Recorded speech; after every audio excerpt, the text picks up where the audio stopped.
BUMN di Indonesia itu artinya negara berbisnis. Kita urai sedikit maksudnya. Negara atau nation yang merupakan payung terbesar dari sebuah bangsa atau beberapa bangsa dalam suatu wilayah geografi. Banyak bangsa atau banyak ras bisa berada dalam sebuah negara. Amerika misalnya adalah sebuah negara yang paling banyak bangsanya beragam tinggal di sana. Bukan suku lagi, bukan etnik, tapi bangsa atau ras. Bangsa atau ras seperti Caucasian, Negro, Oriental, dan lain sebagainya, di mana ada 5 ras besar seperti simbol 5 ring Olimpiade. Kemudian bangsa memecah lagi menjadi suku atau etnik. Panjang deh kalau kita membicarakan hal ini. Kita skip aja dulu ya. Tiongkok yang besar itu satu bangsa dengan etnik Han atau suku Han yang menguasai 91% populasi di Tiongkok. Sungguh, jadi agak gampang mengelola negara sebuah wilayah di mana bangsanya tersebut mayoritas satu suku.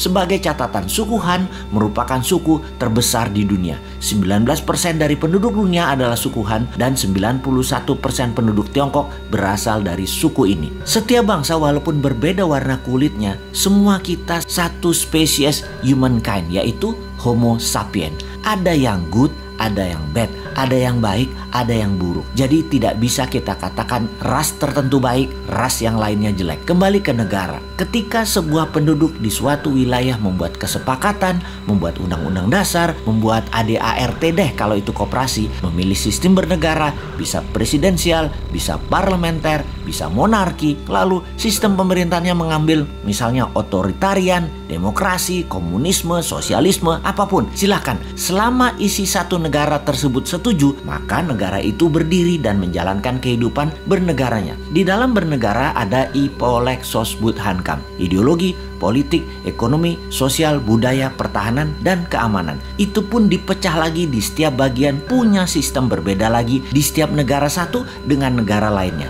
Kita bicarakan pertahanan misalnya. Di Tiongkok dan Amerika ada 6 angkatan perang. Indonesia cuma 3 misalnya. Dalam membangun ekonomi misalnya lain lagi. Di Amerika dan Tiongkok pakai printing money berbasis proyek. Sementara di Indonesia pejabatnya memilih pakai dolar Amerika baru bisa cetak rupiah dalam berekonominya. Di Tiongkok negara dengan satu partai, yaitu Partai Komunis, yang membuat negara Tiongkok berideologi komunis. Karena sistemnya satu, yaitu komunis, maka kelolaannya bagi mereka yang ingin menjadi pejabat publik atau abdi masyarakat, ya join the party, ya gabung dengan Partai Komunis. Ada 90 juta anggota Partai Komunis Tiongkok atau PKC itu. Semuanya pejabat publik dan BUMN-nya ya anggota partai. Di sisi kelolaan aset, BUMN Tiongkok bukan punya negara, tetapi punya partai Partai Komunis Cina. 1,5 miliar warga Tiongkok dikelola oleh 90 juta anggota partai PKC, termasuk tentaranya. Tentara Tiongkok itu adalah toolnya partai. Di Amerika di sisi lain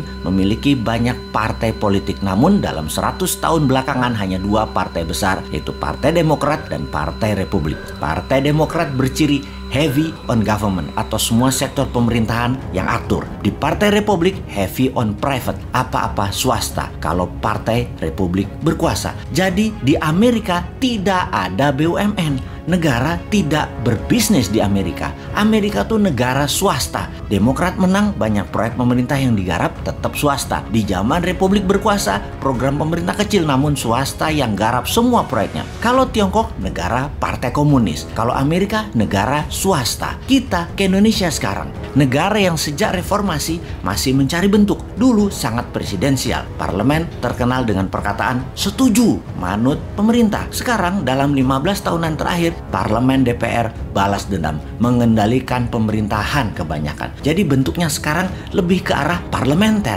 Partai politik dan politik menjadi di segala lini, membuat Indonesia menjadi negara politik. Mau kaya di Tiongkok, join Partai Komunis. Mau kaya di Amerika, di swasta, plus berbisnis dengan politikus. Mau kaya di Indonesia, berpolitik bersama partai politik, mainkan anggaran pemerintah dan kebijakan pemerintah. Gitu doang. Jadi mulai lihat bedanya. Mengingat sejarah sebentar, di pertengahan tahun 50-an, sekitar tahun 57, tahun 58, Partai Komunis Indonesia mengusulkan ke Pak Karno, presiden sewaktu itu, untuk menasionalisasi aset-aset milik Belanda, di mana aset tadi menjadi milik negara. Dan tidak heran ketika hal itu dijalankan, pejabatnya perusahaan Belanda yang dinasionalisasikan tersebut adalah orang-orang komunis Indonesia. Inilah yang membuat Partai Komunis Indonesia PKI memiliki pendanaan sehingga di tahun 60-an awal kekuatan mereka meningkat. Satu hal yang mereka minta kemudian yaitu petani dipersenjatai sebagai angkatan kelima, di mana kalau hal itu disetujui maka PKI punya semua, punya dana, punya BUMN, dan petani dipersenjatai. Mirip Partai Komunis Cina. Sehingga satu hal yang belum PKI dapat, mengambil pemerintahan negara Indonesia dan mengubahnya menjadi negara komunis. Singkat cerita, CIA Operation. PKI dikejar sampai ke dalam hutan, terjadi genosida besar-besaran. Itu luka sejarah panjang demi NKRI, demokrasi berdiri, membuat korban saudara sebangsa yang berideologi komunis musnah. Sekarang semua sudah tertutup peluang bagi PKI. PKI sudah selesai. Zaman bergeser. Dunia tanpa batas lagi. Dunia menjadi global, digital, dan internet membuka semuanya. Perang berubah. Bukan lagi military war, tetapi economic warfare. Untuk itu, kita sebagai negara ke depannya harus mulai menata apa yang terjadi ke depan untuk anak cucu kita.